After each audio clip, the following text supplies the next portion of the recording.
మనసు కూడా దయవించి ఇక్కడ పెట్టండి ప్రియులారా. చాలా విలువైన మాటలు దేవుడు మాట్లాడుతున్నప్పుడు ప్రియులారా, మీ యొక్క ఆత్మీయలో కార్యాలు జరుగుతాయి, మీ కుటుంబంలో కార్యాలు జరుగుతాయి ప్రియులారా. మంచిది ప్రియులారా. మరి ఈ సమయంలో మరి దేవుడి సేవకి నేను ఆహ్వానిస్తున్నాను. చక్కటి వర్తమానం ద్వారా మనతో దేవుడు మాట్లాడాలని మీరందరూ కూడా మనసులో మనసు ఏకాత్మకంగా ఉంటుంది ప్రియులారా. రండి అయ్యా. Praise the lord.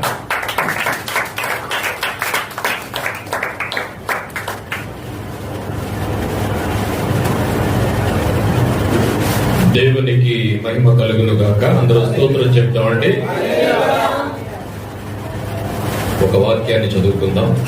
ఒక చిన్న దేవుని యొక్క చరణాన్ని పాడుకుని, శరీర క్రియలన్నీయు నాలో నశింపచేయుమయా,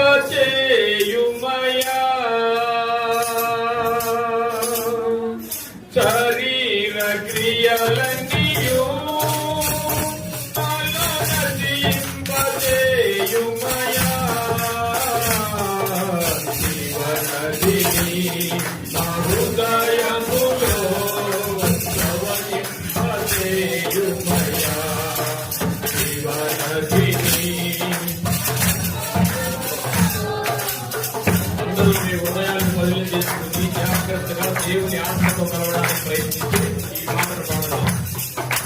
పలగిన సమయములో నాకు బలము ప్రసాదించుము, పలగిన సమయములో నాకు బలము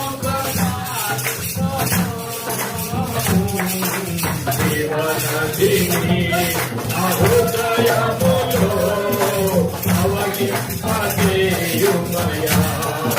జీవనదిని నా హృదయములో ప్రవహింపచేయుమయా,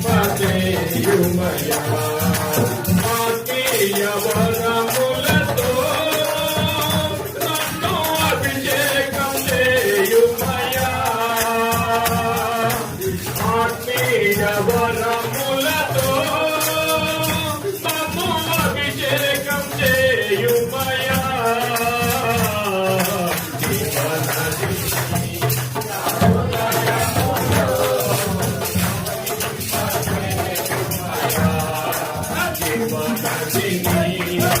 హృదయములో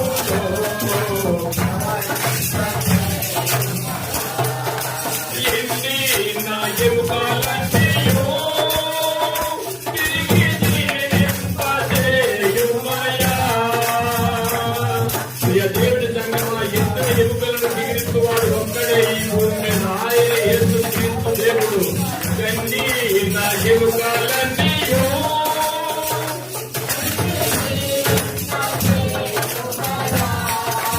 ఎన్ని నా ఎముకలన్నీయు తిరిగి జీవింపచేయుమయా,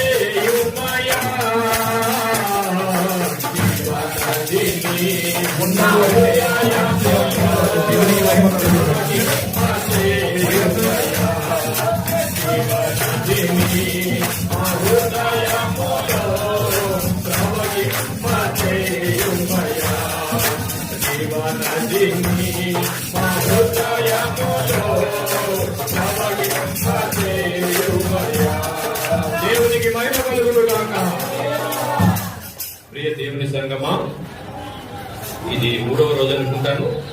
ఈ దేవుని కృపను బట్టి తమ్ముడు పౌలు గారు నన్ను అడిగినప్పుడు చాలా సంతోషించాను.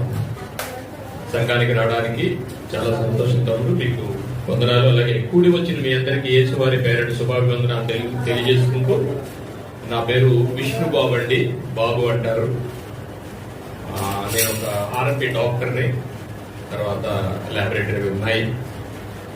సో తమ్ముడు అడిగిన వెంటనే చాలా సంతోషించి మీ దగ్గరికి రావడానికి దేవుడు కృప చూపినందుకు, మిమ్మల్ని అందరినీ కలవడానికి దేవుడు నాకు ఇచ్చిన అవకాశానికి కృతజ్ఞతాస్తుతులు చెల్లిస్తున్నాను. దేవునికి మహిమ కలుగును గాక.